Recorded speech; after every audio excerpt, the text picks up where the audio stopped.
السلام علیکم viewers, special Urdu story میں آپ سب کا خوش آمدید۔ کہتے ہیں محبت کا دوسرا نام نکاح ہے۔ نکاح دو لوگوں کے درمیان ہونے والا کانٹریکٹ یا دو لوگوں کے درمیان رضامندی سے طے پانے والا ایک پاکیزہ رشتہ ہے۔ لیکن کئی دفعہ اس رشتے کو کرنے سے پہلے لڑکے کی رضامندی تو دیکھی جاتی ہے اور لڑکی کی رضامندی کو کوئی اہمیت نہیں دی جاتی ہے۔ اسے معاشرے کی زنجیروں سے عزت کے جال میں پھنسا دیا جاتا ہے اور کہا جاتا ہے صرف چپ رہنے کو۔ یہ جسے مرد ایک کاغذ کا ٹکڑا سمجھ کر سگنیچر کرتے ہیں اور عورت کو اپنی زندگی میں آنے کا حق دے تو دیتے ہیں، لیکن صرف دنیاوی ضروریات تک۔ لیکن یہ نکاح نامہ ایک لڑکی کے لیے بہت ہی اہمیت رکھتا ہے۔ وہ صرف دستخط نہیں کرتی بلکہ اپنی ساری زندگی اس کے نام کر دیتی ہے، اس انجان کے نام جو اب اس کا مجازی خدا ہوتا ہے۔ اپنے شوہر کی خوشی میں، خوش اور غم میں اس کا ساتھ دینے کے وعدے کرتی ہے، اپنی ساری زندگی اس کے نام کر دیتی ہے۔ یہ لڑکی کی زندگی کے سب سے خوشگوار لمحات میں سے ایک لمحہ ہوتا ہے، لیکن اس کے لیے ندامت کے علاوہ کچھ نہیں تھا۔ بارات آنے والی ہے، پورا گھر خوشیوں سے چہک اٹھا۔ اماں، اس نے بے چینی سے اپنی ماں کا ہاتھ مضبوطی سے پکڑ لیا۔ اس کے معصوم چہرے پر ایک ڈر کی لہر تھی، سہمی سی۔ کچھ نہیں ہوتا بیٹا، یہ تو خوشی کا موقع ہے۔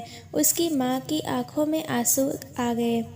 تمہارے ابا جیسے بھی ہیں، سخت دل، بے رحم، لیکن مجھے ان پر پورا یقین ہے کہ وہ تمہیں کسی ایرے غیرے کے ہاتھ میں نہیں دیں گے۔ عرفہ بیگم نے ریشمہ کو اپنے سینے سے لگایا ہوا تھا،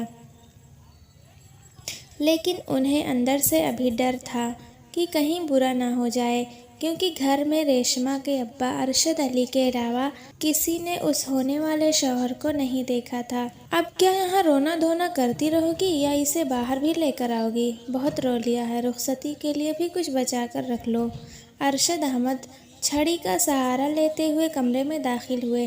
ان کے لہجے میں تلخ کلامی تھی جس سے دلوں میں آگ لگ جاتی تھی۔ باپ جیسی نرم کلامی ان میں نہیں تھی۔ ریشمہ کی 3 بہنیں تھیں، سب سے بڑی دانیہ، بیچ میں ریشمہ اور سب سے چھوٹی تسمیہ، اور سب سے چھوٹا بھائی علی تھا۔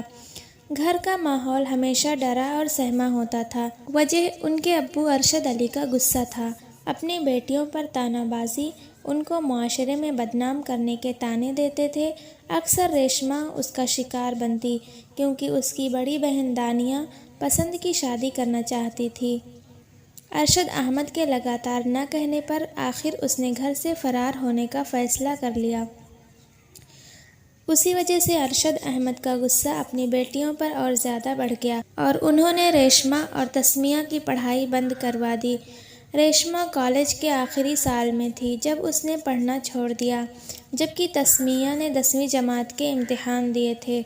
اس کے بعد وہ کسی کالج میں نہیں جا سکی، البتہ ان کا چھوٹا بھائی اسکول جاتا تھا۔ شاہ-زیب سکندر نام ہے میرا، سن لیا تم لوگوں نے؟ شاہ-زیب سکندر، مرزا سکندر کا اکلوتا بیٹا، جس کے لیے کوئی بھی چیز حاصل کرنا مشکل نہیں۔ تو پھر وہ کیسے نہیں مجھے مل سکتی؟ کیسے نہیں مل سکتی؟ شاہ-زیب کی زبان لڑکھڑا رہی تھی، منہ سے آتی شراب کی بدبو صاف واضح تھا کہ وہ نشے میں دھند تھا۔ ہاتھ میں پکڑی شراب کی بوتل جو آدھی ہو چکی تھی۔ ابے نالائق، کتنی دفعہ بتا چکا ہوں تجھے میں کہ تیری نامعلوم محبوبہ کی شادی ہو چکی ہے، وہ جا چکی ہے اپنے شوہر کے ساتھ، لیکن تو ہے مانتا نہیں۔ شاہ-زیب کے دوست شہریار نے اسے بتایا، جو گاڑی کے آگے ٹیک لگائے کھڑا تھا۔ جھوٹے، یہ ہو نہیں سکتا کہ اس کی شادی ہو جائے، وہ میری ہونے والی بیوی۔ جیسے ہی شاہ-زیب نے کہا، اس کے دوسرے دوست جاوید نے بات کاٹی، بیوی تھی، ابے بچپن کی کہی مگنی تھی، نکاح نہیں تھا، جو ابھی تک تیرے انتظار میں ہوتی، اور وہ ابھی تک تجھے بھول چکی ہوگی، اور تو ہے پاگل مجنوں کی طرح اس کو ڈھونڈتا ہے۔ جیسے جاوید نے کہا، شہریار اور ارسل نے کہا لگایا۔ شاہ-زیب، شہریار، جاوید اور ارسل، یہ چاروں بہترین دوست تھے اور چاروں ہی اچھے گھرانے سے تعلق رکھنے والے تھے، لیکن شاہ ان تینوں سے زیادہ امیر تھا۔ مرزا سکندر کی پراپرٹی کا اکلوتا وارث تھا۔ اچھا شاہ یار، کوئی ایڈونچر ہی کرتے ہیں۔ آج ہمیں ایسا ایڈونچر کر کے دکھا جو کسی نے نہ کیا ہو آج تک۔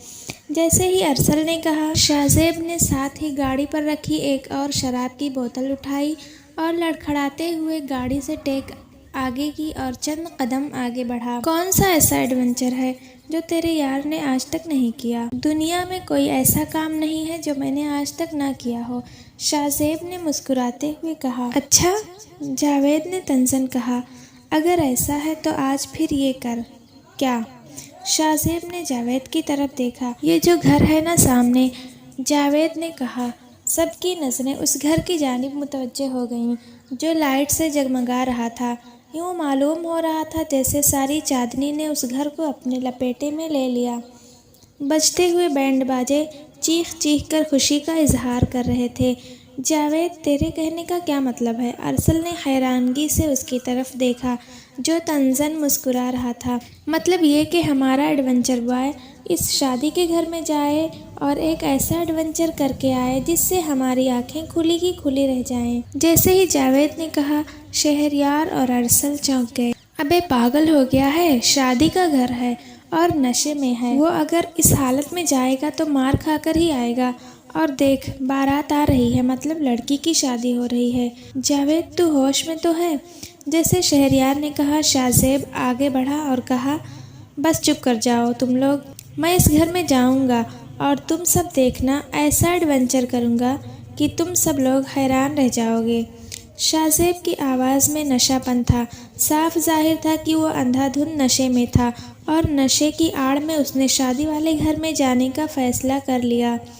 جاوید ہنس رہا تھا اور شاہ کو اکسا رہا تھا کہ تم سے یہ نہیں ہوگا، لیکن اس کو اپنی عزت اور اپنے دوست کے سامنے اپنے آپ کو سب سے بڑا ایڈونچرر ثابت کرنے کے لیے جانا پڑا۔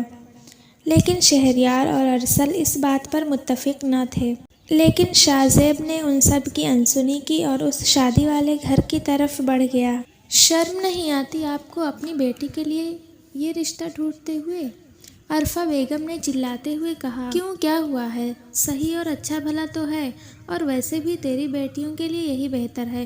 خدا کا خوف کرو ارشد، وہ تمہاری بھی بیٹیاں ہیں، اور میری پھول جیسی بچی کی شادی اس 40 سال کے بوڑھے آدمی سے کر رہے ہو۔ مجھے شرم آ رہی ہے تمہیں اپنا شوہر کہتے ہوئے، جو اپنی بیٹیوں سے اس قدر نفرت کرتا ہو کہ اپنی 25 سالہ بیٹی کو کسی کے بھی ہاتھوں دینے لگے ہو۔ ارے بیٹیاں تو رحمت ہوتی ہیں، لیکن تم جیسے سنگ دل انسان کو کیا پتا۔ میں اپنی بیٹی کو اس کے ساتھ نہیں جانے دوں گی، یہ نکاح نہیں ہونے دوں گی۔ جیسے ہی عرفہ بیگم نے کہا، ارشد نے اس کے منہ پر ایک زوردار تھپڑ رسید کیا اور اپنی وحشی آنکھوں سے کہا، وہ میری بیٹیاں نہیں ہیں، سن لیا تم نے؟ وہ تیرے پہلے شوہر کی اولاد ہیں۔ میرا صرف ایک بیٹا ہے علی، اور تیری بیٹیوں کی یہی اوقات ہے۔ ارے شکر کرو میں ان کی شادیاں کر رہا ہوں، ورنہ ان کو کون سے رئیس زادے رشتے دینے والے ہیں۔ عرفہ بیگم چپ ہو گئیں، ان کے پاس اب کچھ بولنے کے لیے نہیں رہ گیا تھا۔ ریشمہ خاموش تھی، بالکل خاموش۔ اس کی آواز پر چپی کی مہر لگ گئی تھی۔ وہ سنگ دل ہو چکی تھی، وہ کچھ نہیں کہہ سکتی تھی، کچھ بھی نہیں، اور آخر وہ کہہ بھی دیتی تو کیا اس کے کہنے سے سب رک تو نہیں جاتے؟ وہ کبھی نہیں مانتے۔ انہوں نے آج تک انہیں صرف باپ کا نام دیا، لیکن پیار نہیں۔ وہ ساری زندگی باپ کے پیار کو ترستی رہی۔ ان کے سگے باپ یعنی عرفہ کے پہلے شوہر کی کار ایکسیڈنٹ میں موت ہو گئی تھی۔ اس کے بعد عرفہ نے اپنے دور کے رشتہ دار یعنی ارشد علی سے نکاح کر لیا۔ اس دن کے بعد ارشد نے آج تک ریشمہ، دانیہ اور تسمیہ کو اپنی سگی اولاد کی طرح پیار نہیں کیا۔ رکو! جیسے ہی شاہ نے کہا، سب لوگوں کی توجہ اس کی طرف متوجہ ہو گئی، جو ہاتھ میں شراب کی بوتل پکڑے لڑکھڑاتے ہوئے چل رہا تھا۔ اس کی آواز سب سے الگ تھی۔ سب لوگوں کے دلوں میں کئی طرح کے سوال پیدا ہونے لگے۔ یہ شادی نہیں ہو سکتی۔ جیسے ہی شاہ نے کہا، وہاں موجود سب لوگوں کی نظریں وہیں منجمد ہو گئیں۔ سب اس کی بات پر حیران اور چونک گئے۔ ریشمہ کے ساتھ بیٹھا وہ دولہا ہڑبڑا کر اٹھ بیٹھا۔ ریشمہ کے دل کی دھڑکنیں تیز ہو گئیں۔ اس نے اپنا گھونگھٹ اتارنا چاہا لیکن وہ ایسا نہیں کر سکتی تھی۔ ابے کون ہے تو؟ شرابی، یہاں کیسے آ گیا؟ تو چل نکل یہاں سے۔ ارشد نے شاہ زیب کو دھکا دیا۔ میں نے کہا نا یہ شادی نہیں ہو سکتی۔ جیسے ہی شاہ زیب نے پھر کہا وہ دولہا آگے بڑھا اور غصے سے اس کا گریبان پکڑا اور کہا، نالائق، کون ہے تو اور یہاں کیا کرنے آیا ہے؟ یہ تو ان کی بیٹی ہی بتا سکتی ہے کہ میں یہاں کیوں آیا ہوں۔